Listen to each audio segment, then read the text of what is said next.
Et si on s'intéressait à la Fédération camerounaise de football, celle-là qui est devenue presque une star qui s'illustre dans les procès et batailles à répétition. Et comme dit Mutation cette semaine, la comédie ne fait plus rire, tellement il est difficile de comprendre comment l'instance fêtière du football camerounais a du mal à se trouver un dirigeant depuis plus de 2 années. Quel est donc le bilan du comité de normalisation si au finish, les tests continuent d'être le nœud du problème? On est donc revenu à la case départ. La Chambre de conciliation et d'arbitrage du Comité national olympique et sportif du Cameroun a annulé les élections de la FECAFOOT tant au niveau départemental, régional que fédéral. Tout est donc à reprendre. Que de temps perdu, d'argent aussi. Mais finalement, à qui la faute? À qui la faute également si le projet minier de nickel et cobalt annoncé il y a plus de 8 ans ne s'est jamais concrétisé? Où sont passés les 80 milliards de francs CFA déboursés par le Cameroun ainsi que la société Jovic qui devait mener ce projet? Et dans cette édition de droit de réponse, bien évidemment, nous allons nous intéresser à la toute dernière actualité qui concerne les attentats de Paris. Un peu plus de 100 morts et plus de 352 blessés dénombrés. C'est dire que le mal est bel et bien profond pour ce qui est du terrorisme. Que peuvent donc faire les États qui sont touchés, à l'instar du Cameroun, bien évidemment? Tentative de réponse dans cette édition de droit de réponse qui verra également si on s'approche plus ou moins de la présidentielle 2018 avec les signaux qui semblent bel et bien être annoncés. Madame, monsieur, bonjour. Merci d'être au rendez-vous de ce programme dominical qui se propose de disséquer l'actualité telle que vue par la presse. Ici et comme tous les dimanches d'ailleurs, des acteurs de la société civile, des journalistes et des hommes politiques se relaient sur ce plateau pour tenter de nous faire voir ou nous faire comprendre ce que la presse, elle, n'aurait pas pu. Merci donc d'être au rendez-vous de droit de réponse. Dans un instant, on fera davantage connaissance avec nos invités. D'abord, un tour dans les kiosques pour savoir comment la presse a traité de ces actualités avec Flavien Valondongo. Bonjour Flavien. Bonjour Sandrine, bonjour à tous. Merci d'être là ce dimanche. Le sport, on va le dire, le football notamment, la politique aussi nous intéresse au cours de cette édition. Alors, nous allons commencer par le sport, comme vous l'avez évoqué. On sait déjà que la nouvelle s'est répandue comme une traînée de poudre lorsque la décision est tombée, celle qui annulait le processus électoral de la Fédération camerounaise de football, en tout cas qui a porté Tombi Aroko Sidiki à la tête de cette fédération. Mais déjà, donc le Messager, comme d'autres journaux, révèle que le Comité national olympique a finalement rendu son verdict. La Chambre de conciliation et d'arbitrage qui a reçu le recours des plaignants a finalement annulé donc le processus. Le travail effectué durant des années par les agrégés de la normalisation qui a abouti à l'élection de Tombi Aroko Sidiki à la tête donc de la Fédération camerounaise de football. Le quotidien précise que la juridiction supérieure a donné raison à Abdourahmane Amadou dans le recours déposé au lendemain de l'adoption des statuts de la FECAFOOT exigeant donc le respect de la loi du 15 juillet 2011 par la FECAFOOT. Selon le Messager, Abdourahmane Amadou avait constaté que l'article 32 alinéa 3 de la loi 2011 du 15 juillet était bafoué et donc Tombi Aroko et son équipe sont priés de libérer le plancher pour laisser la place à l'équipe qui a mené les affaires entre 2011 et 2013. Pour le bi-hebdomadaire Europe Plus, aussi longtemps que dure la nuit, le jour finit toujours par apparaître et on le sait, quand le coq chante, Europe Plus précise que cette maxime bien connue de chez nous s'applique donc à la décision prise par la Chambre de conciliation. Le journal du lieu-dit ancien 3e à Douala rappelle qu'avec cette décision d'annulation du processus électoral de la FECAFOOT, toutes les décisions prises par Tombi Aroko Sidiki sont donc, selon au lendemain de son élection le 28 octobre dernier, sont par ricochet nul et de nul effet. Voilà ce qu'on peut lire dans la presse pour ce qui est de ce sujet. Toujours cette semaine, la presse a réveillé encore l'affaire Jovic et c'est d'ailleurs le bi-hebdomadaire Ouest Littoral qui renseigne d'ailleurs que dans ce scandale financier, Essimi Meigné n'était pas seul dans le coup. Le journal dit avoir mené l'enquête et révèle que c'est une affaire de 40 milliards de francs CFA que Essimi Meigné, qui est donc encore présumé innocent, et celui-là qui a donc d'ailleurs piloté le projet présenté au Fonds monétaire international au lendemain des émeutes dites de la faim en février février 2008. Donc dans ce processus, le projet Jovic pour son aboutissement, même qu'étant donc mal ficelé, a bénéficié de la grâce de plusieurs hauts cadres de l'administration camerounaise, dont les noms figurent d'ailleurs dans le journal Ouest Littoral. Le hebdomadaire dit être donc menacé pour avoir dévoilé une partie des informations, ajoute le meilleur est à venir, parce que ceux qui ont d'ailleurs pris cet argent et ont donc utilisé à leur propre fin doivent rendre compte et notamment tous vont donc payer le prix. C'est à lire également, en tout cas, dans le journal Europe Plus, Ouest Littoral, qui a d'ailleurs proposé tout un dossier sur la question depuis le début de cette semaine. Et pour terminer, Sandrine, la question de la présidentielle 2008 fait déjà le tour de la presse. On l'a constaté également cette semaine. Cette semaine, mutation du 12 novembre a titré que le cabinet civil est déjà en pré-campagne.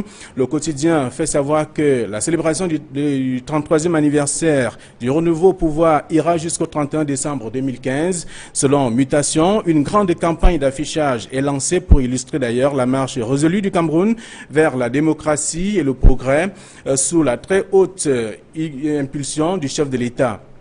Pour les communicants donc, du président de la République, ajoute Mutation, la prochaine élection présidentielle est certaine, mais pas lointaine.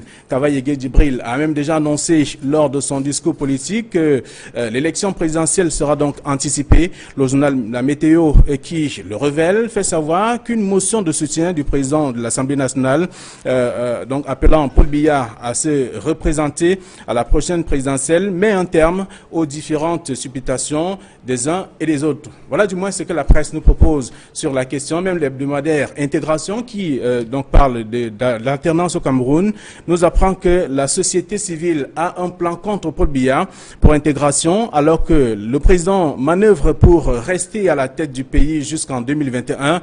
De leur côté, certaines organisations se préparent donc à faire échouer tout projet allant dans ce sens. C'est le cas du mouvement Tournons la page de Jean-Marc Bikoko, qui se bat dans ce sens et compte d'ailleurs sur la rue pour y parvenir. Voilà le résumé des sujets de droit de réponse de ce dimanche. Merci à vous, Flavien Vallon. Donc, on va donc se retrouver dimanche prochain pour d'autres thématiques à aborder. À dimanche, Sandrine. Très bien.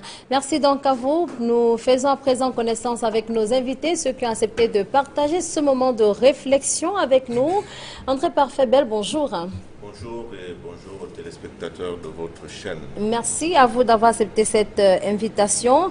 Avec vous, tout à l'heure, on reviendra davantage sur le verdict, on va le dire comme ça, de la Chambre de conciliation et d'arbitrage du Comité national olympique et sportif du Cameroun. Merci donc à vous d'être là. Nous disons également bonjour à Jean-Claude Tunin. Bonjour. Bonjour. Vous êtes militant du RDPC, vous venez notamment de Douala 5e, où on se prépare activement, on va le dire, pour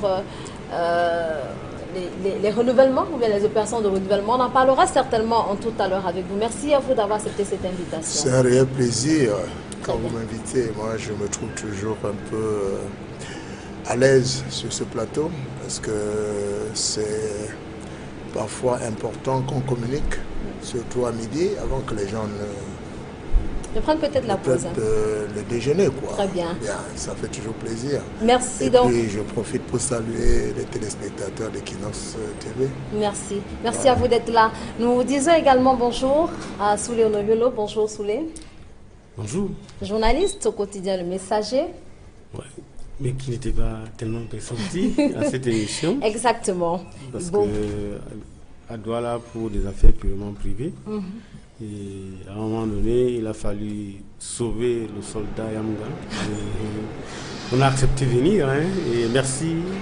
Et je vais dire bonjour à vos téléspectateurs. Ils sont assez nombreux, très souvent, à ce moment, n'est-ce pas, de droit de réponse. Très bien, merci à vous de nous faire l'honneur d'arriver pratiquement au pied levé pour cette édition. Et nous disons également bonjour à André Luther Meka, que nous recevons pour quelques minutes sur ce plateau. Bonjour André Luther. Bonjour et bonjour à tous les téléspectateurs. C'est toujours un plaisir de participer à cette émission et d'édifier les nombreux Camerounais qui nous regardent. Très bien, merci à vous d'être là. Je signale que juste après vous, nous allons recevoir sur ce plateau Benjamin Zébazé, qui est journaliste et directeur de publication du journal Ouest Littoral.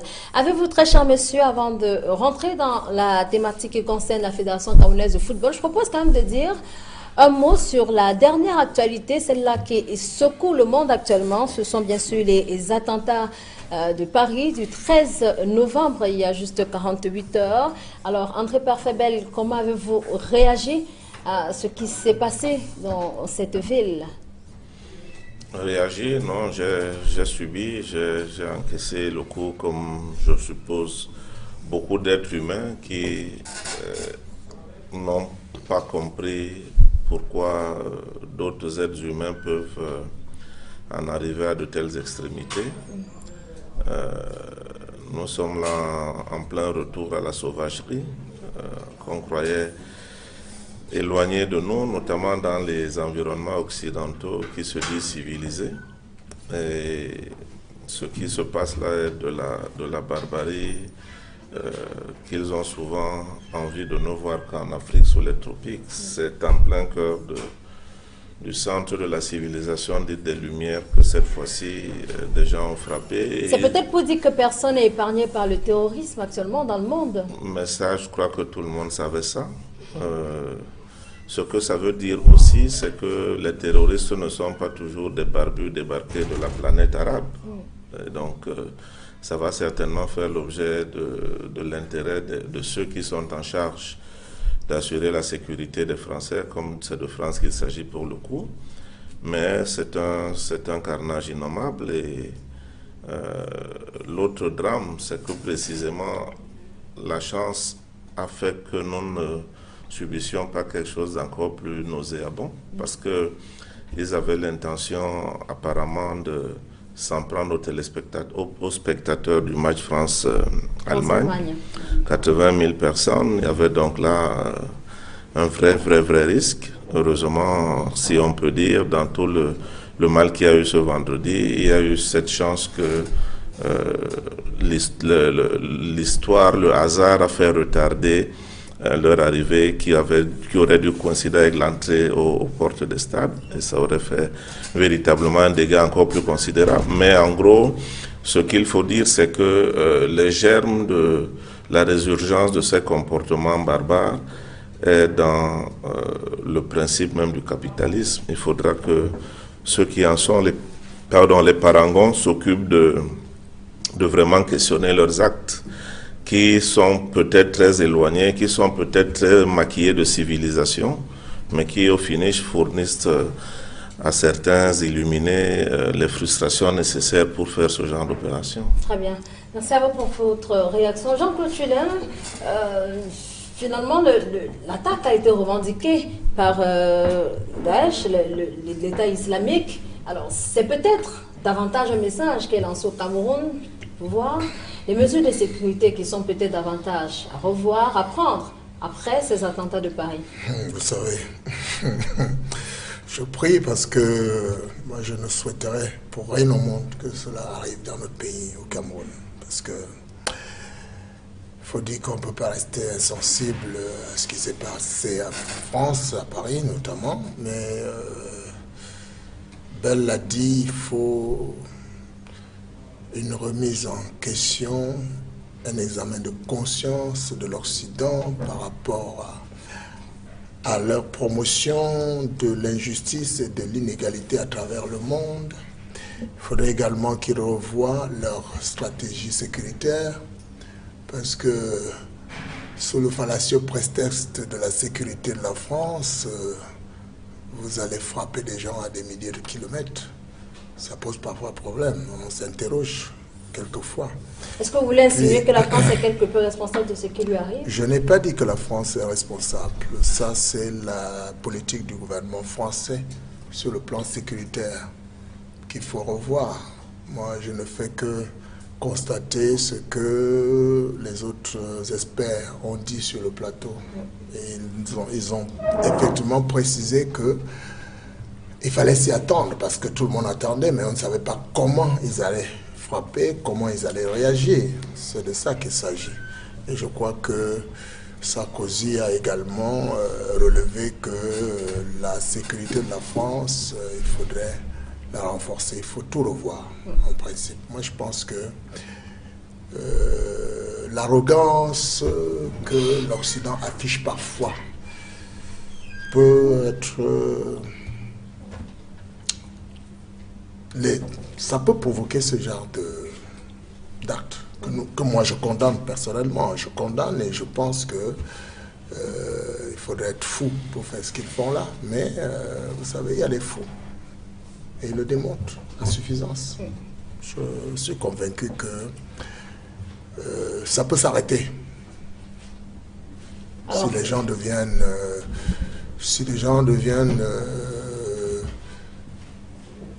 un tout petit peu moins égoïstes. Ouais, alors, ça peut s'arrêter. Et justement, sous les Noyolo, vous pensez effectivement que ça peut s'arrêter? Le terrorisme est décidément en marche.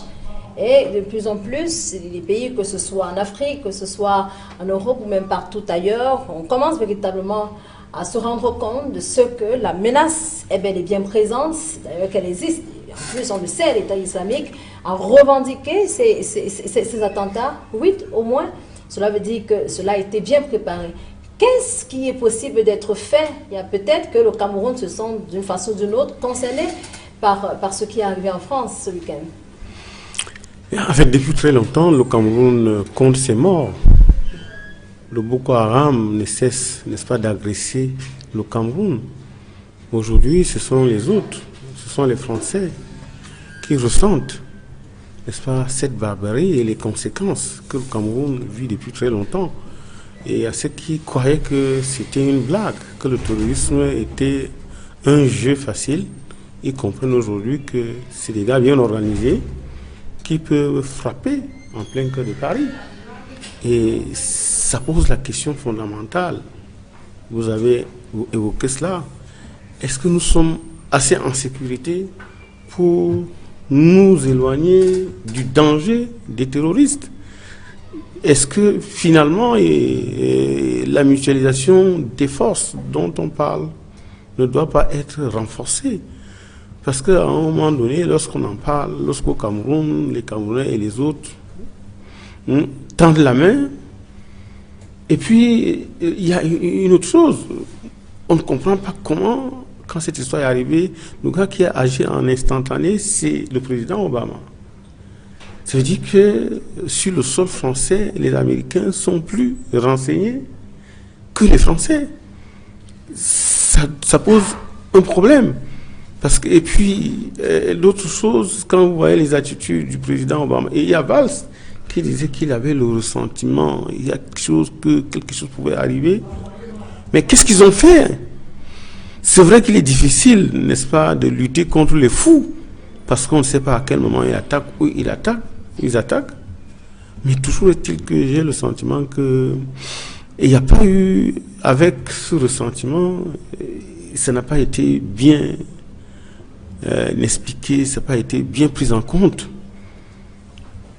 Bon, maintenant, quand on voit comment ces gars-là ont frappé, on comprend que nul... En fait, ils sont bien organisés. Ils ont bien mis en place leur machine. Maintenant, l'État islamique qu'il fait, il faut continuer à creuser le message. Quel est le message qu'on veut passer en tuant des innocents?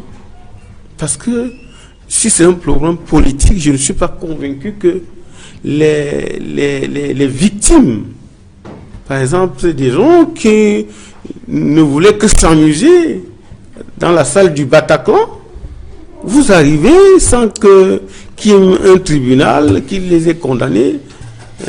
Vous les arrosez comme on l'a fait avec une sauvagerie d'une extrême violence. Je pense que en même temps qu'on pense qu'on a un message, qu'on a quelques revendications, si on s'en prend de manière aussi lâche à des gens qui ne sont pas concernés, alors qu'ils seraient concernés de très loin, ça pose un problème. Et justement, il faut que l'État islamique, ou alors ceux qui revendiquent, puissent tout au moins nous dire, est-ce qu'on peut se faire entendre en exerçant autant de violence, autant de crimes, en versant autant de sang dans une telle barbarie, dans un visage humain? C'est même de la sauvagerie. André Utameka. Disons que le sommet de la barbarie et de l'intégrité humaine a été atteinte et c'était vraiment ignoble cet attentat. Et je crois que cela démontre clairement que la violence du terrorisme n'est pas seulement un fait africain, n'est pas seulement un fait du Moyen-Orient, c'est aussi un fait qui peut s'abattre du côté de l'Occident.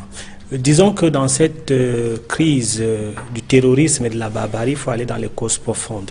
Ces fous de Dieu qui revendiquent la légitimité, qui revendiquent leur indépendance de disposer d'eux-mêmes, ont une problématique simple. C'est cette problématique de la France, ou si vous voulez de l'Occident, qui voudrait faire l'ingérence dans les peuples, qui voudrait faire l'ingérence dans les pays. Et c'est pour ça que vous allez constater que la Chine a moins de problèmes d'attaque, parce qu'effectivement, la Chine, quand elle s'intègre dans la dynamique économique dans les pays, elle ne s'ingère pas dans la gouvernance. Et le véritable problème aujourd'hui, c'est que l'Occident s'ingère dans la gouvernance, s'ingère dans la politique des peuples à disposer d'eux-mêmes. Est-ce que ce n'est pas très facile de le penser comme ça? Non. Il y a quand même un problème grave. Il y a des personnes qui ont perdu leur vie, un peu plus de 100 personnes, il y a des blessés. Est-ce que l'on pourrait uniquement voir ça sous le sceau de l'ingérence de la France dans certains pays? Je ne le dis pas de mon propre gré, puisque je suis cette actualité de bout en bout dans les médias français.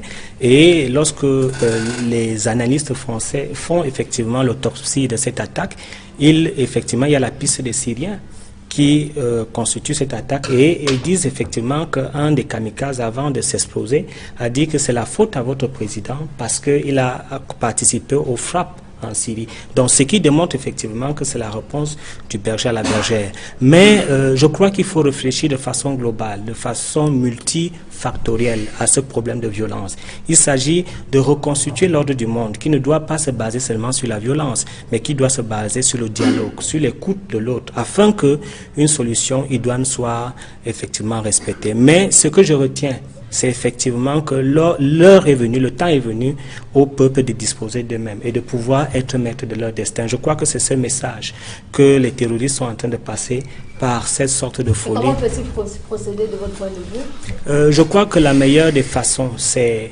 d'aller dans les causes profondes de cette revendication. Parce qu'au fond, il y a une revendication. Au fond, il y a un problème qui est posé. Il faudrait que ce problème soit diagnostiqué et écouté et que l'ordre du monde, l'ordre mondial, essaie d'apporter des solutions à ce problème, de l'écoute à ces problèmes et non la violence. Très bien. Merci donc à vous pour cette réaction. Je signale quand même que la dernière information fait état de ce que des personnes ont été interpellées, 6 au total, dans le cadre des enquêtes qui sont menées en ce moment même par l'État français, le gouvernement français, pour tenter de démêler les chevaux après ces attentats de Paris qui ont causé la mort, on le rappelle, de plus de 120 personnes et fait 352 blessés. Sur place donc au Cameroun dans cette édition de droit de réponse, on revient sur une autre actualité, celle-là qui concerne la Fédération camerounaise de football qui a enregistré cette fin de semaine un autre rebondissement. Il s'agit de l'annulation des élections à la FECAFOOT. Alors, Soula Nuyolo, comment la presse a vécu tous ces moments du processus électoral à la Fédération camerounaise de football? Mais le processus électoral, il a été régulièrement, n'est-ce pas, suivi et relayé auprès du public, téléspectateurs, audiovisuels, en fait, radio et même... Je pense que cette décision tombe comme un cheveu dans la soupe. C'est vrai qu'on va nous dire qu'il y avait un ensemble de procédures qui étaient engagées par Abdourahmane et les autres. Mais j'ai le sentiment qu'il y a une défiance qui ne dit pas son nom.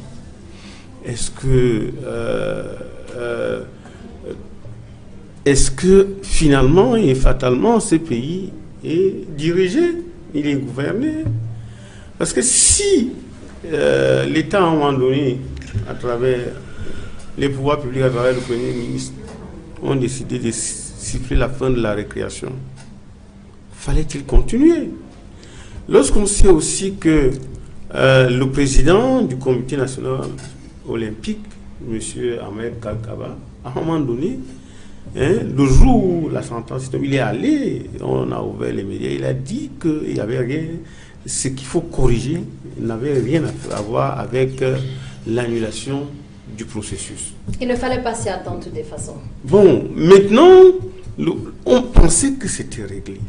Et alors, on se retrouve un matin, on nous dit, le jour même, que les Lions, je ne sais pas si c'était la veille, de la grande victoire des Lions, qui reprennent, n'est-ce pas, confiance.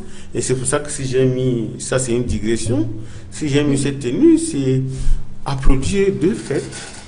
Le premier, c'est que les Lions ont fait un très bon match. Le deuxième fait, c'est que on a remis l'équipe nationale du Cameroun aux, n'est-ce pas, techniciens camerounais.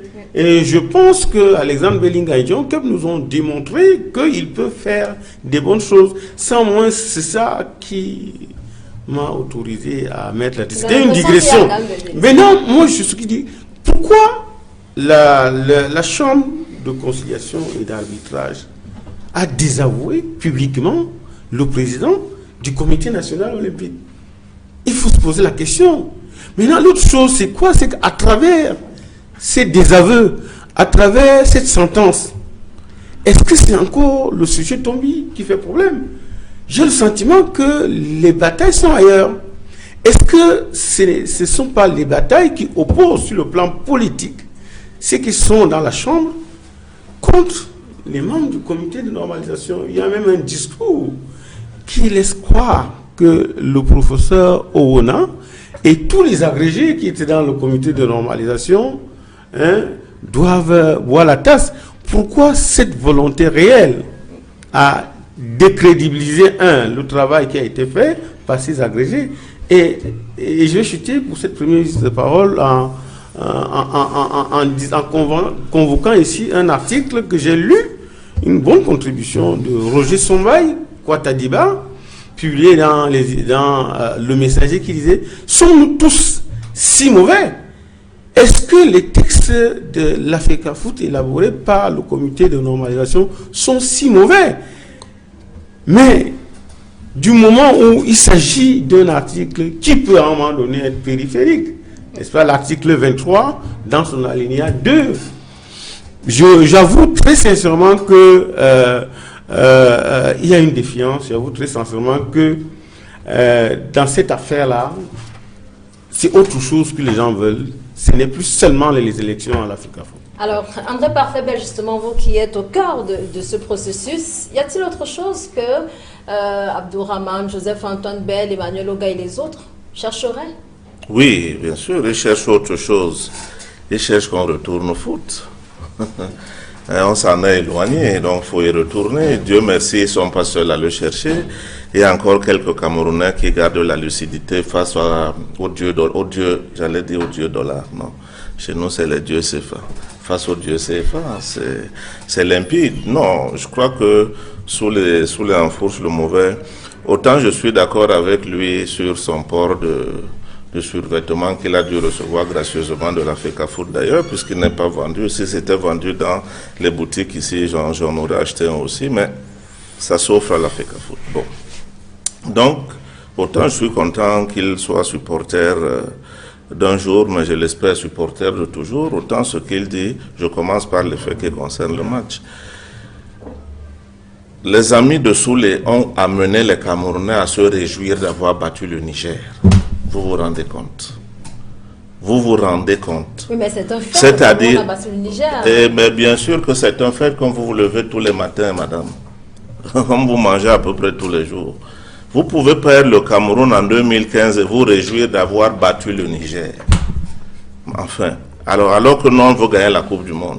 Il faut savoir rester sérieux.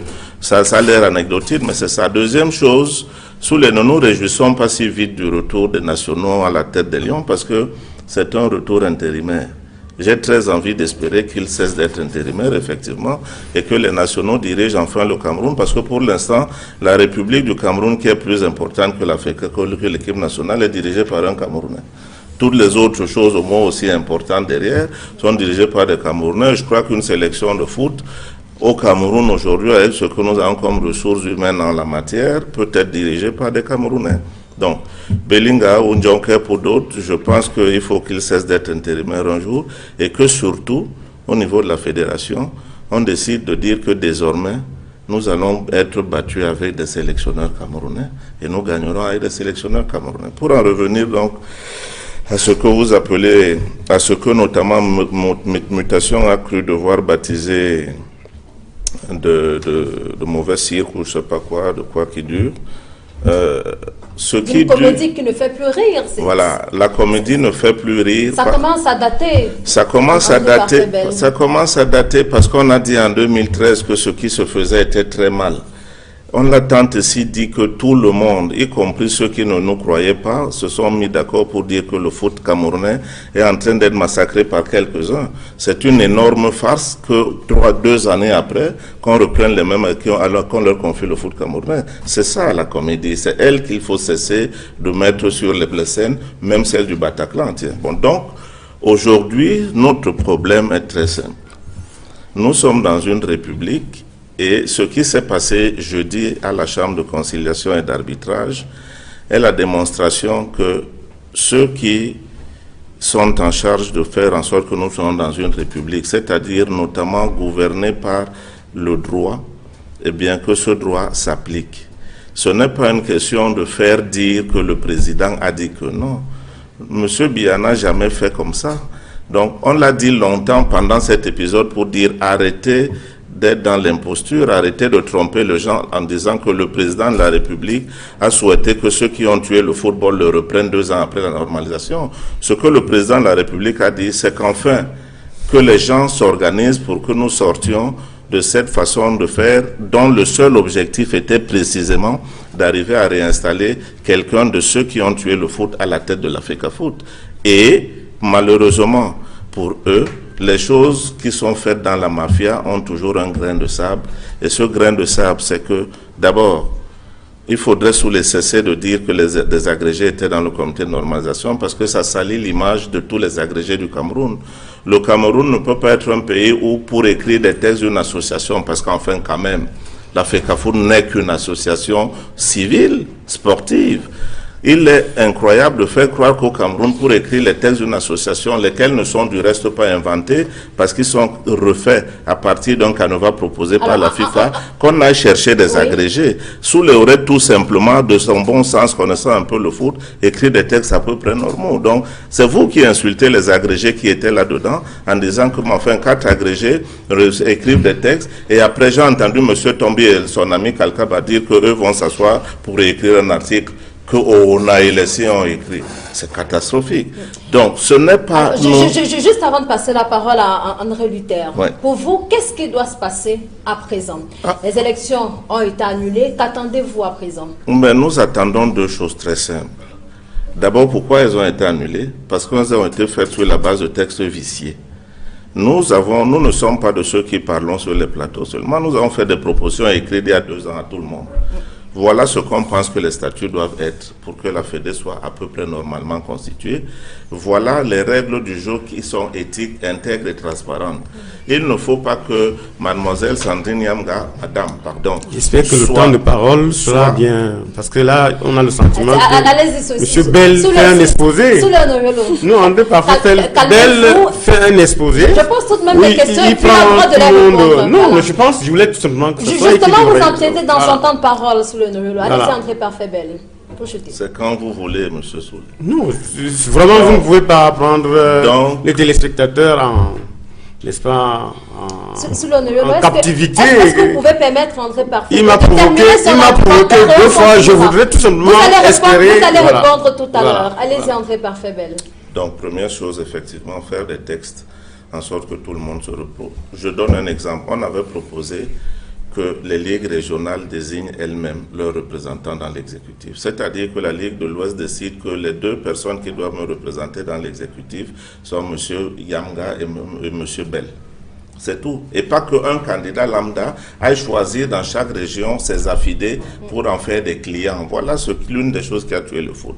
Deuxième chose, il faut qu'on décide qu'on ne peut pas fabriquer les clubs parce qu'on ne fabrique pas le foot.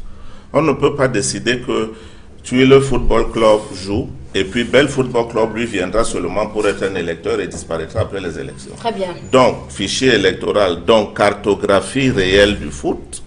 Troisième chose, mais aujourd'hui elle est réglée de facto, un acteur qui est candidat à la Fédé ne peut pas être à l'intérieur en train de cuisiner la sauce à laquelle on va manger les autres. Aujourd'hui, Dieu merci, M. Tombi n'est plus président de la FECAFOOT, il n'est plus secrétaire général, il veut rester candidat, il viendra du quartier comme M. Nyonga, comme Mme Bandé, comme M. Bell, comme M. Intel, il n'y a pas de souci. Très bien. Alors, André Dutermeka, sur ce qui s'est passé jeudi dernier à la Chambre de conciliation et d'arbitrage, à quoi devrait-on s'attendre à présent? Avant d'arriver... C'est qui devrait occuper la maison FECAFOOT? Avant d'arriver à cette question, vous allez me permettre d'entrer dans le vif du sujet. On ne peut pas se permettre de mettre le désastre du football sur un seul individu qui est M. Tomba Aroko. C'est de manipuler l'opinion. Parce que je ne suis pas sûr que c'est M. Tomba Aroko qui a amené Paul Le Guen de l'avion avec Fillon. Je ne suis pas sûr que c'est M. Tomba Aroko qui a créé un certain nombre de pressions au niveau des managers dans les Lions Indomptables. Vous savez très bien que Finke était soutenu par Puma et il y avait des manigances diplomatiques pour qu'il puisse être là. C'est Tomba Aroko qui a signé la fin de la récréation. Il faut être sûr. Les amis de Bell ne peuvent pas prendre le Cameroun en otage et ils ne peuvent pas prendre le football en otage. Que ce soit un ancien SP qui était alpha et oméga de Iya Mohamed et qui est nostalgique de ces pouvoirs-là et qui prend le football en otage, c'est inadmissible. Vous voulez parler d'Abdourahmane Amadou? C'est vous qui le dites. C'est inadmissible. Vous parlez bien d'un ancien secrétaire. Je dis que c'est inadmissible. Il n'a pas le courage de le nommer, non, mais ça arrive. C'est une façon de parler. C'est inadmissible. Et je dis que vous avez pu constater dans la presse, moi-même j'ai cherché des articles de cette annulation, j'ai pas trouvé, j'ai trouvé 1 ou 2 articles, parce que les Camerounais en ont marre. Il a pris le courage de mettre M. Volker Finke de côté, au-delà de cet encerclement diplomatique et de Puma. Mais et c'est pas le problème du foot camerounais. Moi, je vous ai parfaitement écouté. Oui, je vous ai parfaitement écouté. Et ce que je veux dire, c'est que les Lions ont repris de la verve et de la pêche. C'était un score à la soviétique de 3-0. Ça fait longtemps qu'on n'a jamais vu ça. Il faut apprécier cela. Donc, faudrait-il mettre la victoire des Lions à l'actif de l'équipe de la FECAFOOT? Mais bien évidemment. Bien évidemment. Et je peux vous dire qu'il y a un certain nombre de choses qui ont été faites en peu de temps, qui démontrent que M. Tomba Aroko est sur le bon chemin. Vous savez, pour être clair et sérieux avec les Camerounais, c'est tous les enfants du football qui se battent. Mais il y a une politique de communication qui veut en sorte démontrer que les autres sont des diables. C'est faux, M. Parfait Bell. C'est parfaitement faux ce que vous dites. Parce que nous savons ce que M. Abdourahmane... Je n'ai pas nommé les diables. Non, je dis, nous savons parfaitement ce que M. Abdourahmane a fait du football camerounais quand il était le tout-puissant de Iya Mohamed. Donc, ce que je veux dire, en fait, c'est que, et je veux le dire aux Camerounais, à tous ceux qui nous écoutent, Tomba Aroko est le meilleur de tous parce qu'il connaît le football camerounais, il y a exercé, il connaît tous j'allais dire les autoroutes du football mondial. Il est important que les Camerounais le sachent. Et je crois que en peu de temps, les Camerounais ont vu les actions qu'ils vont être faites. Maintenant, je vais dire quelque chose.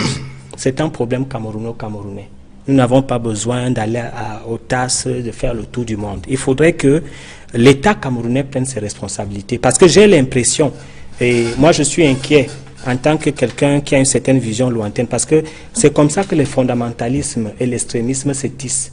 Parce que lorsque nous voyons un chef de gouvernement qui réunit des gens pour chercher des réconciliations, lorsque nous voyons une élection qui se tient avec des gens de la FIFA, des experts, tous les Camerounais sont sur cette action, et qu'il y a un seul individu qui fait le tour du monde et qui essaie de saper toute cette action, alors que le chef de l'État lui-même a dit qu'il met un point d'honneur sur la CAN féminine et la CAN senior, et que le même individu continue toujours dans la même lancée, ça veut dire qu'il y a un problème. Et moi qui a cette vision-là, j'ai l'impression que c'est la montée des extrémistes et du fondamentalisme. Il faudrait dans le football camerounais, et il faudrait arrêter ce massacre. Et c'est pour ça que nos yeux se tournent vers l'État, qui dans la charte du sport, l'État est le garant du sport au Cameroun, donc c'est l'État qui devrait nettement trancher ce cirque et arrêter effectivement ce nostalgie qui court dans toutes les rues du monde. Alors, justement avec vous, Jean-Claude Julien,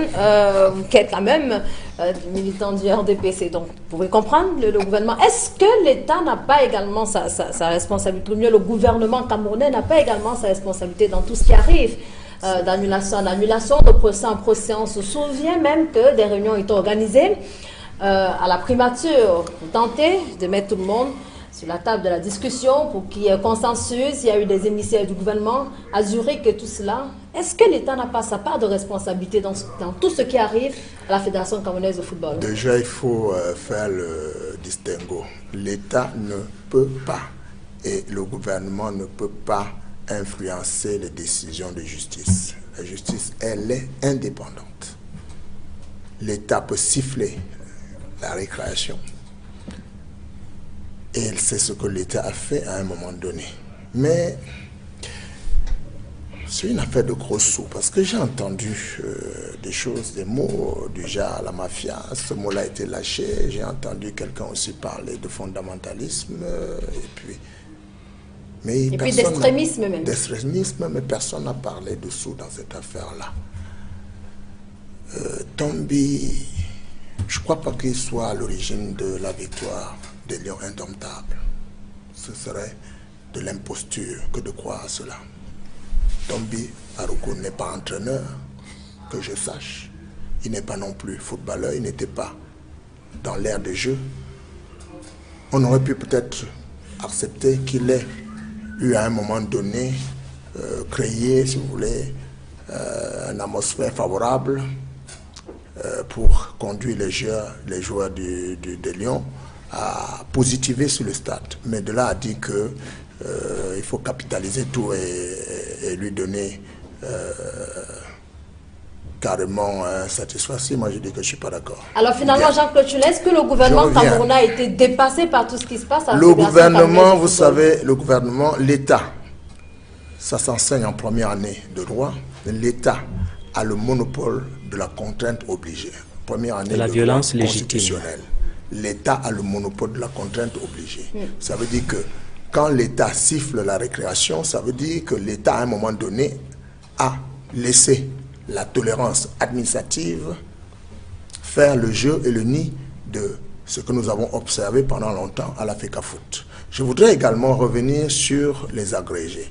Si à un moment donné, au sorti de la concertation à la primature, le gouvernement a décidé de faire appel à des agrégés, c'était simplement parce que le gouvernement pensait, et je suis convaincu, que ces agrégés-là allaient apporter leur caution morale. Parce que je ne crois pas que pour rédiger, comme l'a dit si bien Belle, pour rédiger les textes de la FECAFOOT, qu'on ait eu besoin que les agrégés viennent toiletter ou réécrire, parce qu'ils ne vont pas inventer la roue.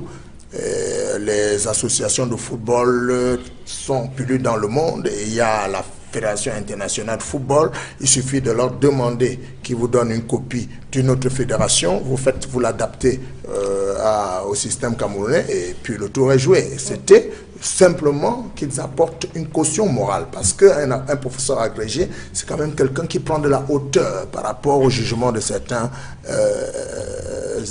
éléments. Donc, le fait également que l'on pense que la FECAFOOT ou les dirigeants de la FECAFOOT sont des anges, moi je ne suis pas d'accord là-dessus non plus. Parce que moi, je me souviens, pourquoi avant, quand il n'y avait pas des gros sous à la FECAFOOT, il n'y avait pas tellement de bagarres? Pourquoi les gens ne bagarraient pas avant, il y a une vingtaine d'années? Les gens ont commencé à faire tout ce qui se passe au sein, ce que nous observons. C'est-à-dire les gens qui suivent beaucoup plus leur nombril personnel que l'intérêt général. Depuis que nous avons été à la Coupe du Monde en 90, vous me rectifierez si je me trompe. Et c'est à partir de ce moment-là, quand l'on a observé que le football pouvait engranger beaucoup d'argent, notamment la FIFA qui nous avait envoyé de l'argent avant, pendant et après. Donc, ça a suscité des convoitises et certains en ont fait leur fonds de commerce. C'est ce qui doit être dit. Et les téléspectateurs camerounais doivent savoir que tous ceux qui tirent, y compris Abdourahmane, encore que lui, il fait ce que j'appelle moi la danse avec l'aveugle. Parce que quand vous dansez avec un aveugle, il faut de temps en temps le piétiner pour qu'il sache que les applaudissements nourris qui viennent du public n'est pas forcément destinés à l'aveugle, puisque vous ne voyez pas votre concurrent sur la scène. C'est ce qu'il fait et c'est de bonne guerre. Mais en même temps, il réussit si bien, puisque en réalité, s'il n'avait pas réussi, c'est que la chambre d'arbitrage n'aurait pas annulé les élections. S'ils ont annulé, c'est qu'il avait raison, quelque part. Avant de revenir à Soulé, puisqu'on va se séparer de André Luther Mekam, la Fédération camerounaise, où on a entendu l'avocat de la FECAFOOT estimer que l'équipe actuelle aurait pu rester en place et attendre les 21 jours, quitte à se pourvoir en cassation. Alors, est-ce que c'est la bonne démarche? Que pensez-vous de ceux qui estiment qu'il faut un retour à l'ordre, c'est-à-dire que ceux qui étaient de l'Assemblée de 2009 reviennent sur place à la Fédération camerounaise de football? Disons que... Est-ce que le consensus qui a été vanté a finalement volé un éclat? Le consensus n'a pas volé un éclat. J'ai décrit la situation de façon véridique. N'a pas volé un éclat. Ce que je pense, c'est qu'il y aura toujours un consensus. Parce que ce qui est clair, c'est que lorsqu'on rase tout le jeu, on remet le ballon au centre et il y a renégociation, il y a discussion. Et je crois qu'il y a eu l'appel de Yaoundé où un certain consensus a eu lieu. Et ce qui est aujourd'hui, je dis, la FECAFOOT, notamment, doit se retourner vers l'État. Parce que, comme je l'ai dit, on ne peut plus avancer sans que l'État puisse dire un mot. Dès lors, ils vont certainement accepter la procédure. Si l'État ne dit pas son mot, ils vont accepter la procédure et certainement ils pourront se retrouver au TAS. En attendant que l'État se prononce, sinon on en croit ce que vous dites, en attendant que l'État se prononce, que se passe-t-il? Ce qui se passe, c'est que il y a des mesures qui peuvent être prises d'attaquer la décision au TAS. Notamment. Très bien. Alors, très rapidement, André Parfait-Bel. Oui, d'abord, je pensais que c'était moi. Non, vous allez prendre la parole.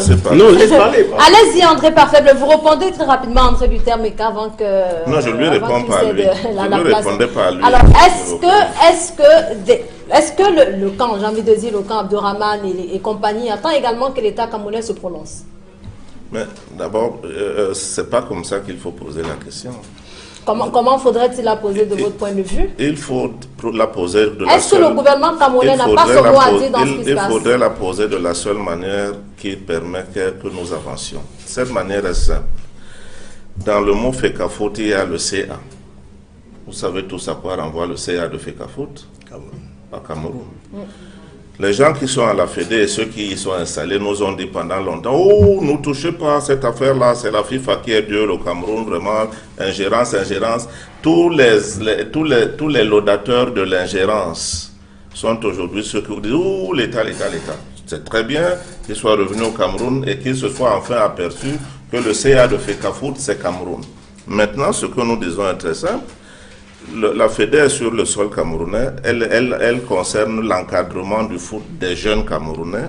Personne ne peut dénier au gouvernement de la République le droit et dans le cas d'espèce l'obligation d'agir pour conduire à une piste de solution. Très bien. C'est limpide, il n'y a pas d'équivoque là-dessus. Mais qu'est-ce qui se passe actuellement? À l'heure où nous parlons, la Fédé n'a que son personnel administratif. Il n'y a aucun dirigeant fédéral à aucune échelle, du département à la région, de la région à la fédérale, il n'y a aucun dirigeant fédéral. Très bien. Merci donc à vous et nous disons également merci à André Luther Meka qui nous a apporté également son point de vue sur ce sujet. Alors pour conclure, le temps que Benjamin Zebazé s'installe sur ce plateau, pour conclure donc avec vous sous le Noyolo, que faut-il donc finalement retenir de tout ce qui s'est passé? À qui la faute?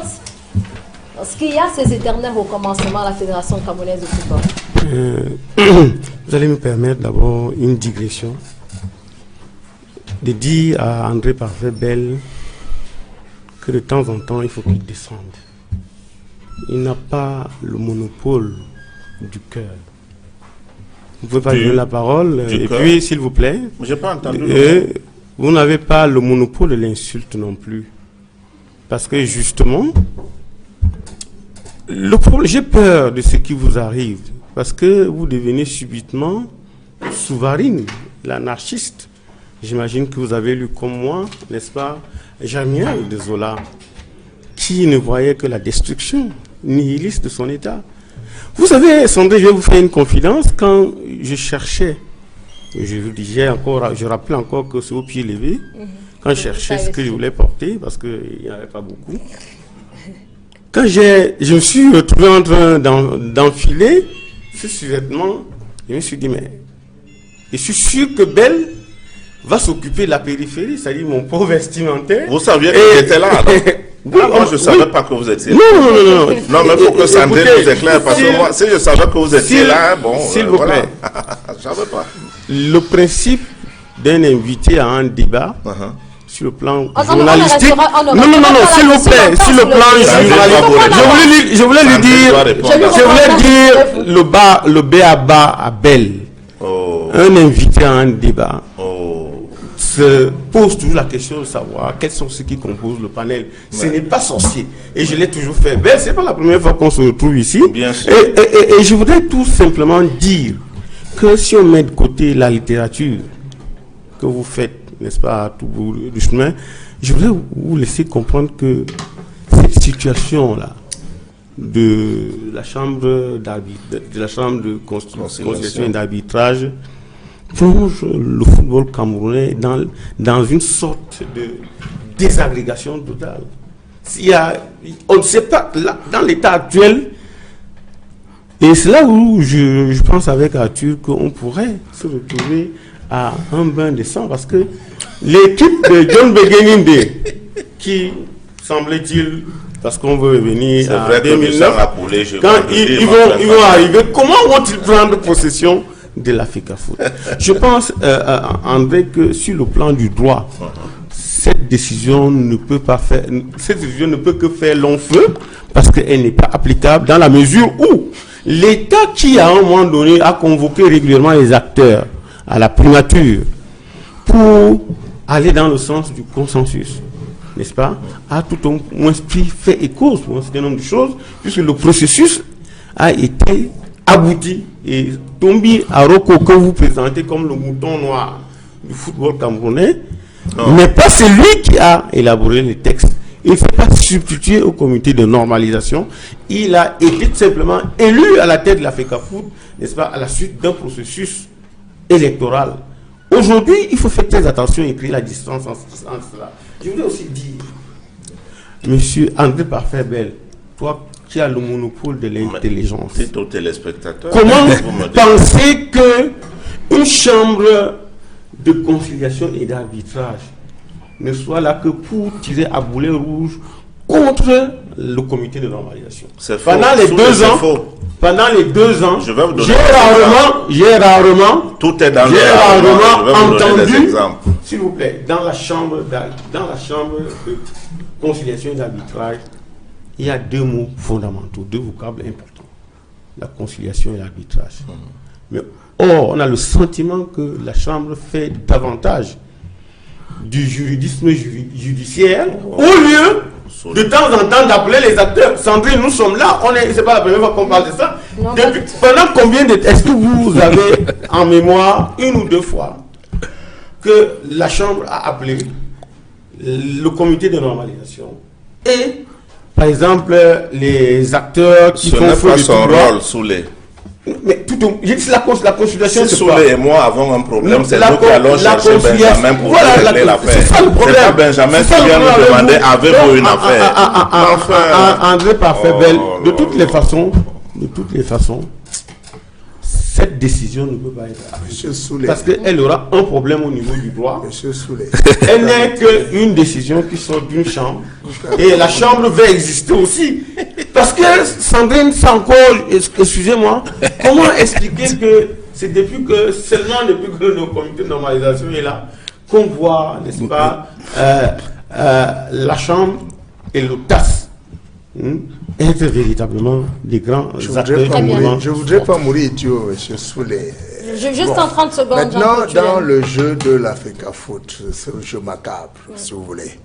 Je voulais dire, Jean-Claude, si tu permets 1 minute, je voulais dire à André Parfait, parce qu'en parlant de sous-vêtements, si vous pensez que tout ce qui... Non, on ne restera pas. C'est ça. Non, on ne restera pas. Ça se fait à l'Africa Foot. Ça veut dire que lorsque les Lions jouent, les milliers de Camerounais qui portent un maillot de Lions ou alors qui portent un sous-vêtement les Lions, ou alors tous ceux qui sont au parcours Vita avec les maillots de Lyon vont faire la queue à la FECAFOOT. Oui, pardon. Je suis désolé. Non, on ne restera pas là. Jean-Claude me le permet. Je vous demande cet élément. Excusez-moi, cet élément est essentiel. Ce n'est pas par rapport à nous, Sandrine, je te prie, c'est essentiel. Ce que je veux dire, c'est que les milliers de Camerounais qui se retrouvent avec les maillots des Lions sont la preuve que nous n'aimons pas le Cameroun. Ces produits sont de contrefaçon. Très bien. Alors, vous l'avez dit ça. Vous l'avez dit ça entendu. Alors, pour sortir. Vous venez de dire. Vous saviez ça. Vous venez de saviez ça. C'est pour ça que je porte pas ça, précisément. Et vous voulez m'empêcher de le porter. Non, le vôtre vient de la FECAFOOT. Je peux vous dire en quoi il vient de la FECAFOOT. En quoi? Parce que je sais faire la différence entre la contrefaçon et l'original. Je suis exclu des gens qui doivent porter cela. Non, vous êtes l'heureux bénéficiaire du système FECAFOOT qui est celui du copinage. C'est exactement ce que je dis, on dit la même chose. Très bien. Alors, finalement, Nous êtes des vendeurs de travail qui appartient. Voilà. il faut quand même qu'on sorte de ce qui est périphérique au débat qui nous réunit tout Je de trouve même. que c'est l'opposition du juge au policier. Et puis on peut passer tout le temps que nous devions intervenir sur ce plateau à discuter sur la FECAFOOT, justement. Bien, mais j'étais en train de dire, je voulais poser une question à notre ami, à mon ami Soulé, pour ne pas mourir idiot. Je comprends pas. À un moment donné, c'était la FIFA qui devait dicter sa loi au Cameroun quand ça concernait la FECAFOOT. Mais je ne vous ai jamais entendu sur un plateau poser la problématique dans le sens contraire, en demandant à l'État du Cameroun de prendre ses responsabilités et de dénier les textes qui régissent le football sur le plan international et qui s'imposent à tous. Je ne vous ai jamais entendu sur un plateau le dire, mais encore que, peut-être que je ne vous suis pas tout le temps. Merci. Je m'en excuse. Merci. Et je voudrais également savoir pourquoi est-ce que ce que vous n'avez pas fait, vous permettez, pourquoi est-ce que ce que vous n'avez pas pu faire hier, vous pensez que ça doit l'être aujourd'hui et ça devient une exigence. Ça suppose que vous voulez absolument que l'État du Cameroun interfère dans une décision qui est rendue par une cour qui est totalement indépendante. Et vous souhaitez en ce moment-là, non, ce n'est pas ce que vous permettez, et vous souhaitez en ce moment-là. Vous repreniez mes propos, ne balancez pas les vôtres en m'en imputant la responsabilité. Non, monsieur Tulin, je ne peux pas. Ben, vous avez dit que vous ne comprenez pas. Vous ne faites pas le débat. Alors, bien. En intégrant mes propos. Je m'excuse donc. Non. Ma préoccupation actuelle est la suivante. Ces propos. Ma préoccupation actuelle est la suivante. L'État du Cameroun avait à un moment donné sifflé la récréation, comme l'a dit Bell et tous les autres sur le plateau. Le Premier ministre a mis en place une commission avec des agrégés, même si au demeurant, il y a certains qui pensent qu'ils doivent insulter l'intelligence de ces agrégés. C'est eux qui assument. Et ces agrégés ont apporté une caution morale dans un texte qu'ils ont toiletté et on a mis cette affaire en jeu. Ça veut dire qu'ils sont allés aux élections. Et puis, ma foi... Donc, il faut s'en tenir à ce qui s'est passé. Mais l'élection, au départ, si l'on avait écouté les autres, on ne serait pas arrivé là où nous sommes parce que les autres avaient commencé à dénoncer avant même qu'on aille aux élections. Très bien. Mais alors, ceux qui, pour des intérêts partisans égoïstes, c'est-à-dire, entre guillemets, les gros sous et la mafia, ils se sont dit, comme les Camerounais savent très bien nous laisser faire, ils vont nous laisser faire. Et ils ont continué. Mais le passage en force. Mais il se trouve que en face, je vous ai tantôt parlé de la danse avec l'aveugle, en face, il y a des gens qui sont déterminés. Non pas déterminés parce que c'est pour leur intérêt, c'est parce qu'ils pensent que le football camerounais devrait être fait autrement que comme ça se fait maintenant. Très bien. Et c'est ça qui pose problème. Très bien, merci Jean-Claude Julien. Juste une seconde. Il faut qu'on sorte de ce sujet, nous avons d'autres choses à dire sur ce plateau. Belle a pris une seconde tout à l'heure, vous avez laissé. Laissez-moi, autorisez-moi juste une seconde. Donc, vous avez quand même eu la parole tout à l'heure. Je voudrais simplement dire, il en a eu plus plus que moi. Je voulais simplement dire une c'est pas une chose. comparaison. Sandrine, j'aurais fini Benjamin depuis Zébazé. si tu m'avais laissé la seconde. Et Benjamin, qui est un DP que je connais depuis, je crois qu'il peut me l'accorder.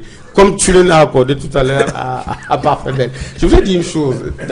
Quand on est face à une situation comme celle-ci, il y a deux questions principales. Dans le contexte actuel, avec la décision de la Chambre, à qui profite le crime? Ça, c'est une question importante.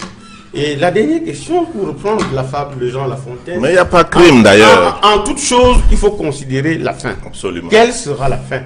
Est-ce qu'aujourd'hui, nous sommes capables, sur la base, n'est-ce pas, des documents, ou bien sur la base d'une procédure visible, de prédire ou alors de dire ce qui va effectivement se passer? Oui, bien sûr. On spécule Non, on sur spécule pas. le retour en 2009. On spécule alors, pas. entre-temps, il y a un comité de normalisation mis en place par la FIFA, n'est-ce pas, qui a passé un temps. Alors, est-ce qu'on va prendre tout ce temps et redemander à la FIFA de faire quoi que ce soit, alors mettre tout ce temps et le jeter dans la poubelle? Oui, bien Parce sûr. que la question est là. Alors, En toute chose, pour reprendre dans la considérer la fin. fontaine, il faut considérer la fin. Et pour l'instant, Et l'échec fait partie des choses de la vie. Monsieur Souley, dites L'échec à vos fait partie des choses de la vie. qu'on Le comité de dites à vos amis normalisation qu'ils doivent aussi apprendre à démissionner, comme Voilà. ça se fait à la Voilà. FIFA en ce moment. Voilà.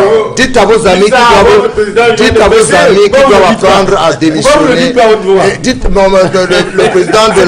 président de la RDPC n'est pas le patron Alors, d'une mafia. Benjamin Zébazé, bonjour. Alors, la différence, Oui, on n'est bonjour. pas patron du mafia. Est-ce que tu les permettais tout de même à Benjamin Zébazé de nous dire bonjour? C'est pas un Benjamin mafieux. Zébazé. Bonjour et bonjour aux auditeurs. Alors, on va embrayer sur l'autre sujet de cette édition de Dans le Pont. Juste un mot sur la FECA Foot. Oui, je voudrais d'abord que les téléspectateurs remarquent que le débat vole haut et que nous avons ici trois Camerounais bien élevés, mais qui manquent d'élégance face à une jolie femme. Quand la femme demande cette taille, il continue à bavarder. Moi, je trouve que c'est particulièrement honteux. Bon, mais si je regarde bien ce qui s'est passé depuis, vous avez d'un côté Ben et Souley qui s'opposent. Mon excellent confrère Souley, qui a travaillé longtemps avec mon meilleur ami qui s'appelle Pis Ndiawe, je suis très mal placé pour lui donner des leçons ici parce qu'il était à la bonne école avec M. Ndiawe. Monsieur Bell, il parle de français avec une si grande élégance que je ne sais pas comment je vais le contredire. Alors, j'ai peur que si je donne mon point de vue ici, que je me fasse insulter aussi. Oh, ma femme et mes enfants me regardent à la télévision. Je n'ai pas envie que vous m'humiliez ici. Donc, je vais prendre des gants pour donner mon point de vue. Moi, je pense que mon excellent confrère a tort à tous les points. Parce que le problème est celui-ci. Il faut que dans ce pays, qu'on sache si dans cette question-là, la Chambre de conciliation d'arbitrage, est-ce qu'elle avait le droit pour elle?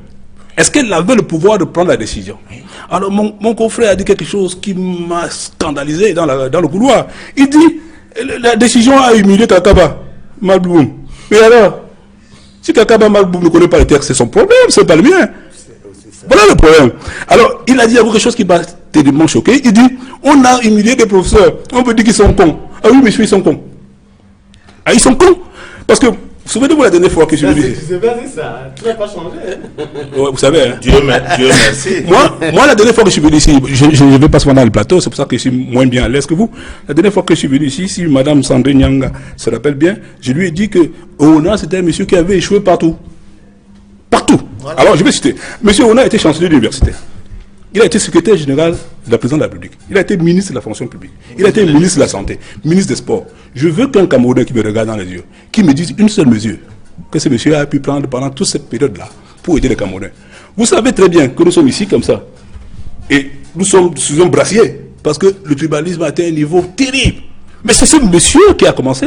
C'est lui qui a mis dans la constitution autochtone et allogène, même s'il refuse aujourd'hui. C'est lui qui a la fonction publique.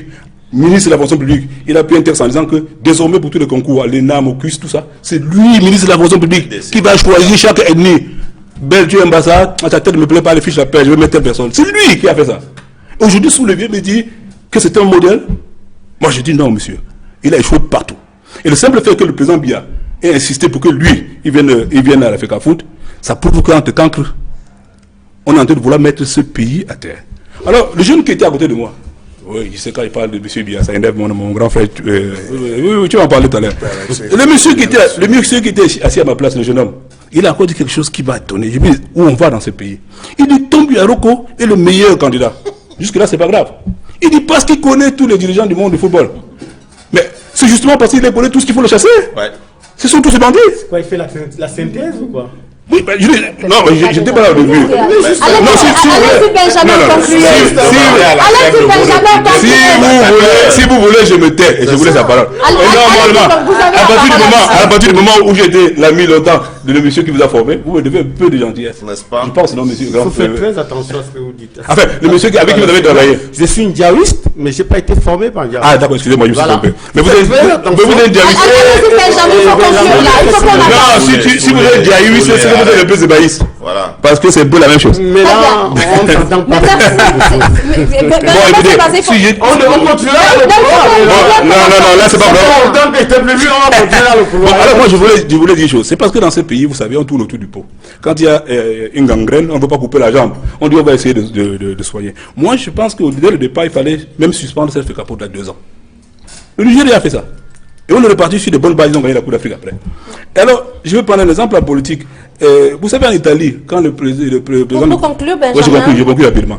Le président du conseil en Italie s'appelait Giulio Andreotti. Et il avait constitué une mafia terrible en Italie.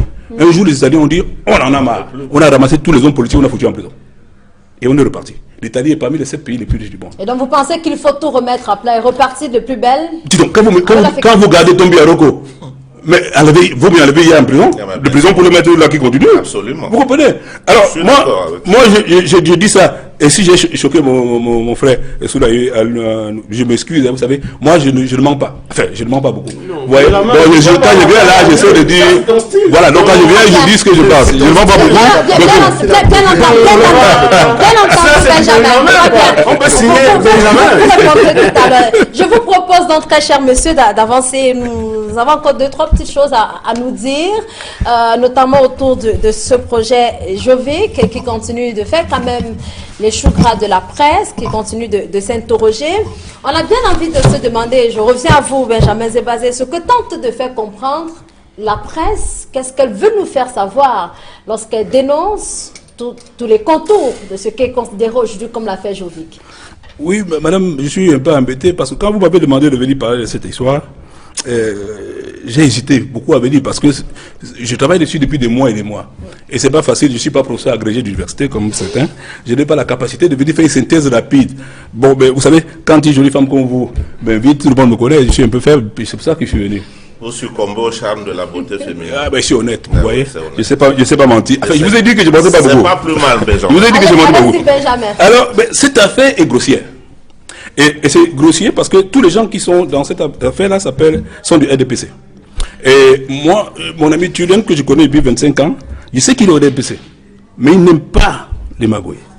Il n'aime pas les tricheries. C'est pour ça que j'aimerais avoir son point de vue là-dessus. Alors, c'est une affaire qui a interdit l'image du Cameroun parce qu'il y a quand même 50 milliards de francs qui se sont envoyés. Au moins 50 milliards. Quand même. Voilà, au moins 50 milliards de francs. Alors, tout se part de quoi? Ça part d'un bon sentiment au départ. Un bon sentiment, il faut le dire.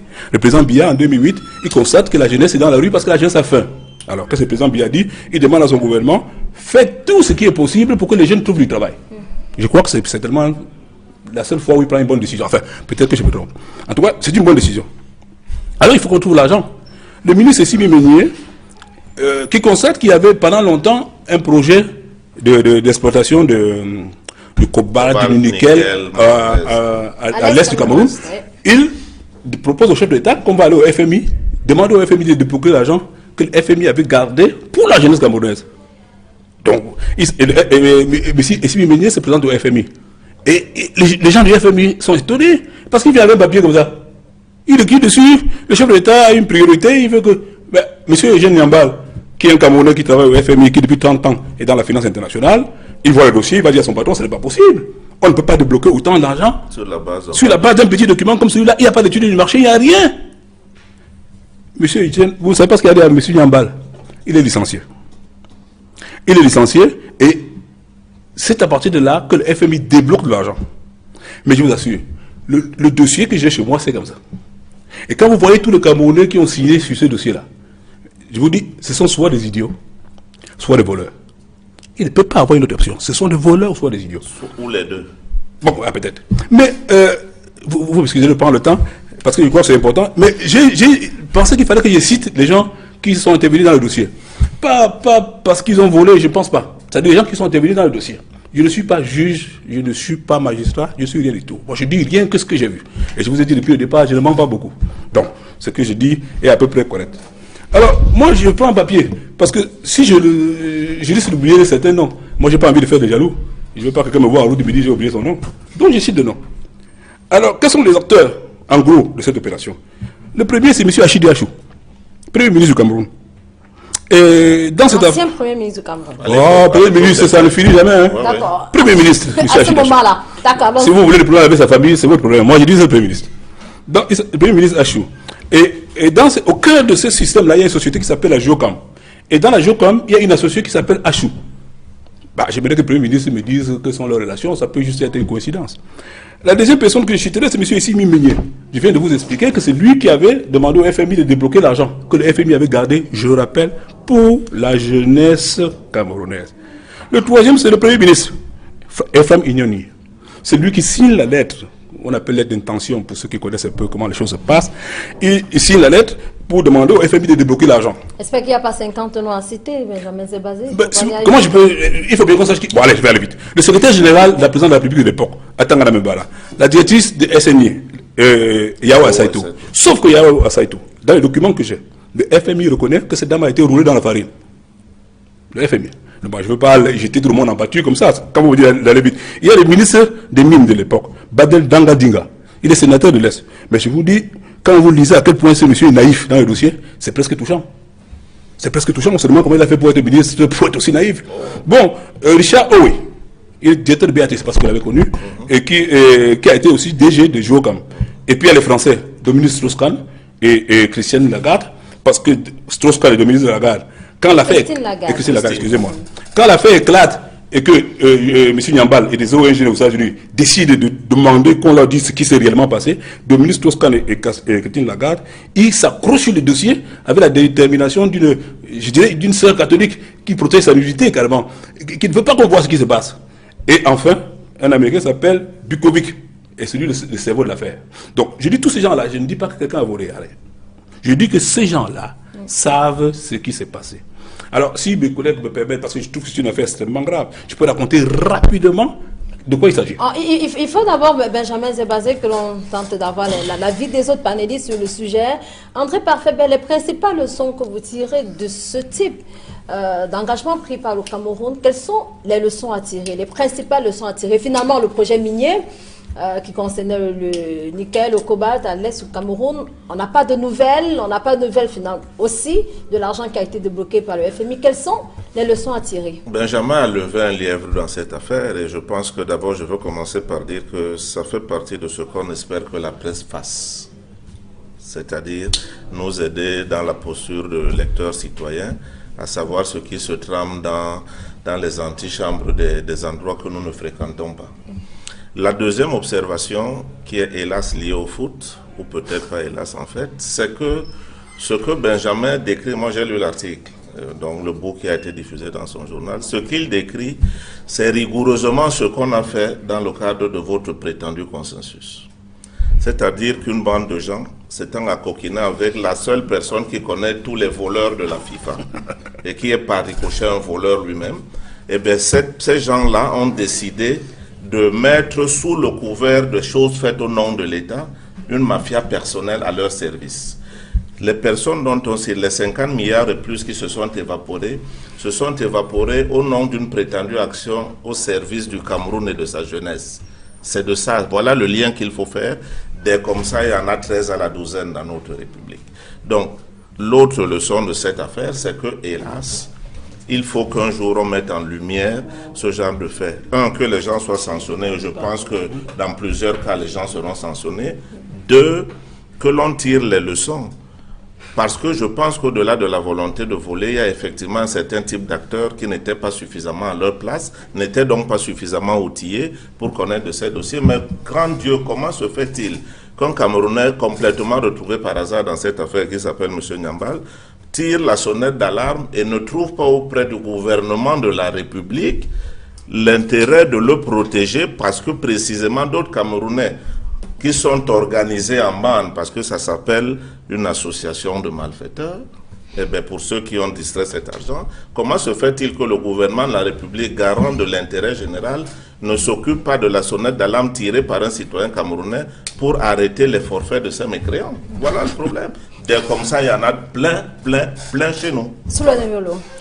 Je voudrais manifester ma désolation parce qu'il y a des expressions que j'aime pas trop entendre. Malheureusement, c'est des adultes qui les prononcent et ils en sont responsables. Passez à vos arguments, laissez-moi avec les parce que quand vous choisissez, vous pouvez être le plus grand intelligent du monde, belle cravate, elle est si belle veste, et vous appelez des gens comme ça, association de malfaiteurs, les mécréants, les voleurs. Tout à fait. Faisons très attention. Oh, vous savez. Belle, qu'est-ce que tu as fait de ton intelligence pour être aussi, pour tomber aussi bas? Je ne veux pas cautionner cela et je ne peux pas te le dire ailleurs. Quand on vole des chaussures au stade, tu dis c'est un voleur. Quand on vole la République, tu n'es pas qu'on dise que c'est un voleur. C'est dommage à soulever. Jusqu'à maintenant, vous ne pouvez pas, vous ne pouvez pas déclarer, n'est-ce pas, qui que ce soit coupable de ces forfaitures-là. Soit, je voulais simplement me désolidariser de ce genre de choses parce que tu es une grande personnalité, tu es un grand type, tu es un monsieur bien que je respecte. Allons-y rapidement dans le vif du sujet sur le Et j'espère que quand il prendra la parole, il va retirer tout ça, mécréant, malfaiteur, voleur, c'est pas bien pour la télé. Mais non, je voudrais dire une chose. Il y a un gros problème. Benjamin, en fait, il s'agit d'un éléphant blanc. C'est quoi? En fait, il y a un scandale sur l'exploitation minière à l'est du Cameroun. Il y a quelqu'un qui disait encore que l'est est le seul endroit où les gens font pipi sur l'or, sur le cobalt, mais ils sont très pauvres. Moi, j'ai été très loin. Dans l'Est, vous faites des enquêtes là-dessus. Il y a des scandales comme cela. Maintenant, j'avoue qu'il faut tirer les responsabilités des uns et des autres par rapport à ce qui est fait, n'est-ce pas, des richesses minières de l'Est et malheureusement qui sont au désavantage du développement des populations de l'Est. De cette partie donc, du pays. Zébazé ne fait que commencer. Nous devons nous y intéresser, n'est-ce pas, et voir à peu près, tirer les conclusions. Mais tant qu'on ne l'a pas fait, j'avoue que le journaliste bien élevé que je voudrais toujours être ne peut pas, n'est-ce pas, déclarer quelque chose. Benjamin a avancé sur le dossier. Je pense que que la presse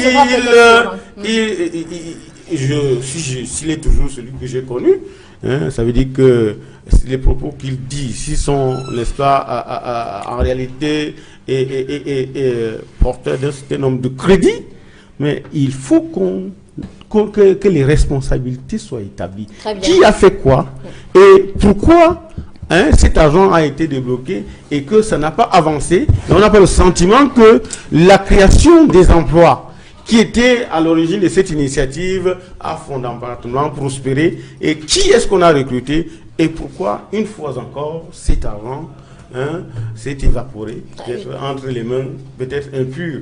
Mais là encore, je ne peux pas dire qui a fait quoi parce qu'on n'a pas encore tous les éléments. Bien, vous avez bien dit les mains impures. Jean-Claude Tulin, il y a finalement beaucoup de questions ou d'interrogations qui peuvent survenir à travers ce type d'affaires. Finalement, le gouvernement camerounais avait-il mal pensé ou finalement le gouvernement camerounais a-t-il été floué? Et par qui dans ce cas? Je voudrais d'abord rebondir sur ce qu'a dit M. Zébazé, mon jeune frère. C'est Benjamin Zébazé? Oui, je voudrais lui dire ceci. Le président de la République est un être souverainement élevé parce que tout pouvoir vient de Dieu. Et la courtoisie républicaine vous dicterait de ne jamais parler de lui en des termes que j'ai entendus sur ce plateau, du genre cancre.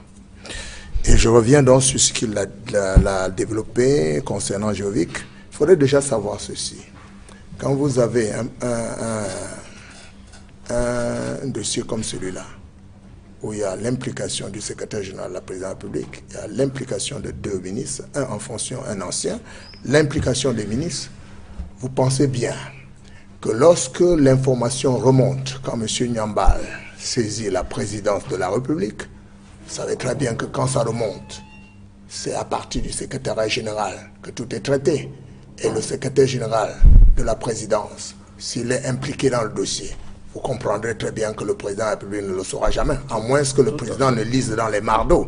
Et à ma connaissance, le président Paul Biya ne pratique pas cette sorte de gouvernance, c'est-à-dire gouverner en lisant dans les mardeaux. C'est la raison pour laquelle, grâce à vos investigations et à vos enquêtes, je crois et j'ose espérer et je suis convaincu que maintenant, il saura effectivement qu'est-ce qui s'est réellement passé, même si les services de renseignement ont couvert cette affaire parce qu'ils ont des complicités avec les acteurs, ça va se savoir grâce à vous maintenant. Et je vous en félicite.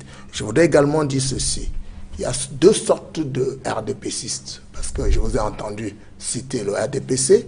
Il y a ceux qui sont ou qui deviennent RDPcistes par obligation et ceux qui le sont par conviction. Et ceux qui deviennent RDPcistes par conviction, par obligation, c'est à la faveur d'un décret. Et tous ceux que vous venez de me citer, là, dans votre document, sont tous des RDPcistes par obligation. Parce que c'est à la faveur d'un décret qu'ils sont devenus RDPcistes. Nous, à la base, nous ne les avons jamais vus. En dehors de quelques meetings qu'ils font dès qu'ils deviennent ministres ou bien directeurs généraux ou bien premiers ministres. Ça devrait pouvoir se savoir. Et vous remarquerez que tous ceux qui sont en prison en ce moment, parce qu'ils ont distrait la fortune de ce pays, sont des RDPcistes par obligation. Et je vous mets au défi de m'en trouver un qui est un militant de base, qui a commencé à la base, qui a été un élu local, et puis il a gravi tous les échelons jusqu'au bureau politique du parti, et qui se retrouve dans cette histoire de mare de crocodile.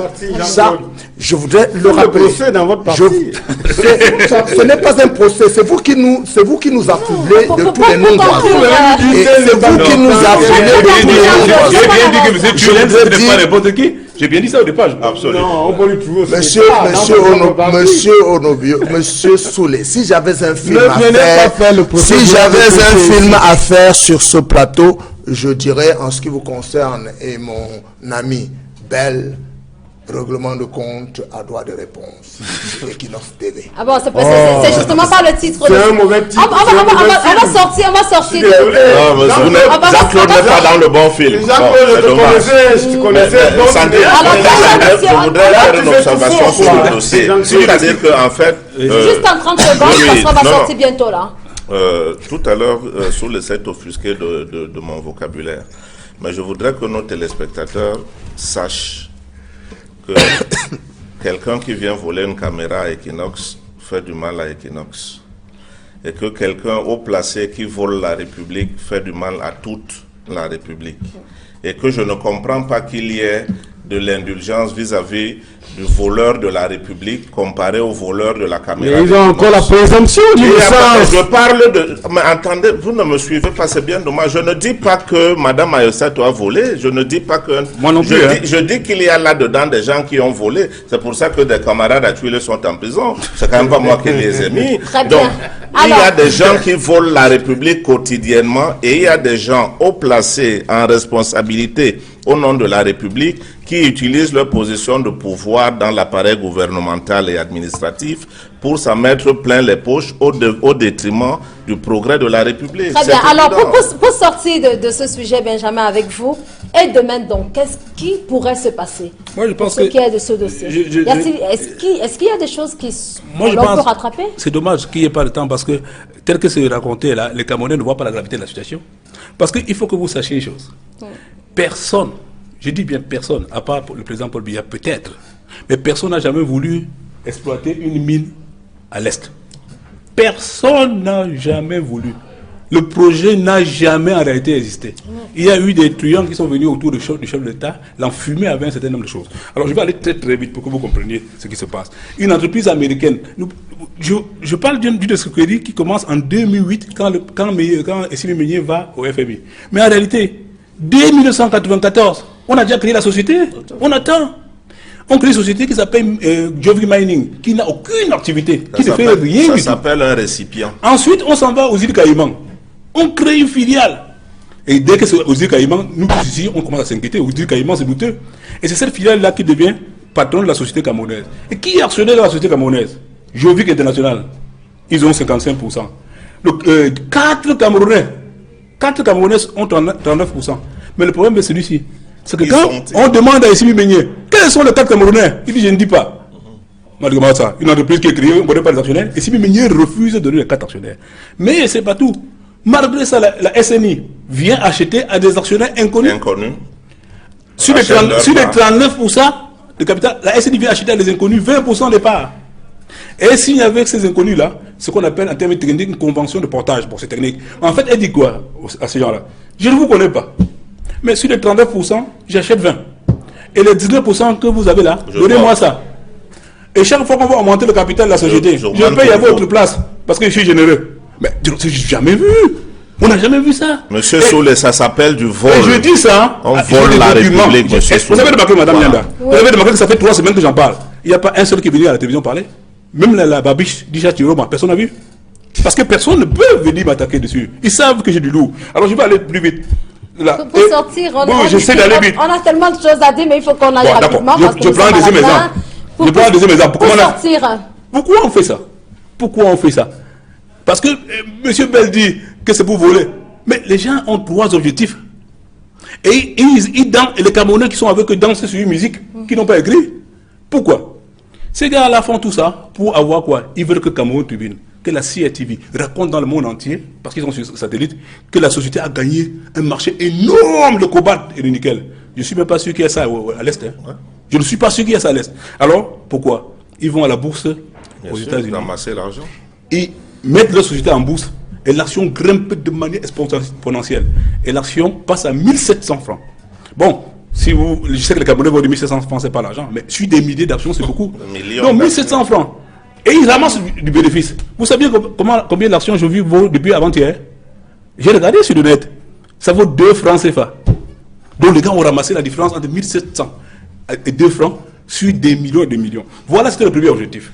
Le deuxième objectif, je termine par là, il fallait piquer de l'argent à l'État camerounais. Alors, qu'est-ce qu'ils ont fait pour avoir l'argent? Et là, c'est vraiment scandaleux.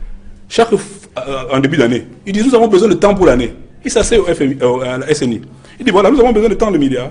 Bon, mais comme nous avons dépensé pour payer le transport, pour faire des études, ça vaut tant de temps, vous devez payer. La première facture qui arrive au SNI, c'est 49 milliards. 49 milliards, vous vous rendez compte? Alors, quand ça arrive à la SNI, cette fois-là, la SNI dit non, là vous avez un peu exagéré. On baisse à la moitié. Alors, je termine. Le troisième objectif, c'est d'aller à la BAD, à la Banque africaine de développement. Ils viennent avec la signature de l'État à la Banque africaine de développement. Ils disent à la Banque africaine de développement, nous avons eu un chantier minier extraordinaire à l'Est. Nous voulons 104 milliards. Mais ils n'ont pas de chance, parce que Eugène Niambal est en mission à la Banque mondiale. Et il voit le papier passer. Il crie au scandale, il retourne aux États-Unis. Il fait ce qu'il ne doit pas faire. Parce qu'avec ça, il a perdu son travail, il a perdu de l'argent. Il dit aux ONG américaines, mais les gars là ont volé au FMI, ils veulent voler à la BAD. Et c'est comme ça que la BAD refuse de donner 104 milliards. Très bien. Bon, alors je termine. Non, laissez-moi terminer avec. Je termine avec une phrase. Non, j'ai une seule phrase. Vous voyez que j'ai rangé mes documents. Je ne fais pas comme Elie Bilové, mon ami. Alors, moi, je voulais dire dans cette affaire, et je vais peut-être choquer mon camarade du RDPC qui est mon grand frère, mon ami depuis longtemps. Ah, vous êtes camarade?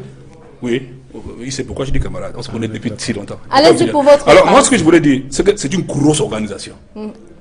Et on ne vole pas des milliards comme ça pour rien. Bien sûr. Donc, quand c'est une grosse organisation, les gens comme Tulen et moi, quand on était petits, on voyait les films chinois et les films westerns. Il y avait un chef bandit. Il faut que M. Biya nous dise qui est le chef bandit. Parce que si M. Biya ne nous dit pas qui est le chef bandit, on finira par penser que le chef bandit n'est pas celui qu'on croit. Très bien. Voilà. Alors, on va d'en sortir de là. Je signale quand même que pour cette même actualité, le site Mediapart français a également évoqué le FMI qui se retrouve au centre de ce qui est considéré de ce côté-là comme une arnaque. Mais de toutes les façons, Benjamin Zébazon continue de suivre cette affaire qui continue de faire également les choux gras de la presse. Merci donc à vous, très cher monsieur. On reviendra sur d'autres problématiques, notamment liées à la politique, très bientôt. On a beaucoup de temps pour cela, monsieur Jean-Claude Tulem. J'ose espérer que vous le ferez. Parce on le fera. On le fera, rassurez-vous. Vous êtes candidat à quoi? Merci. À la présidente de la session Merci à vous, André Parfait-Bel. Pour faire en sorte que l'appel du peuple 2011 se transforme en exigence du peuple en 2018. Mais vous n'avez pas honte de l'DPC. Merci. Mettez un cadavre à la tête du pays. Faites un cadavre. Merci également à vous, Sylvain Noyolo. C'est incroyable ça. Je voudrais dire rapidement.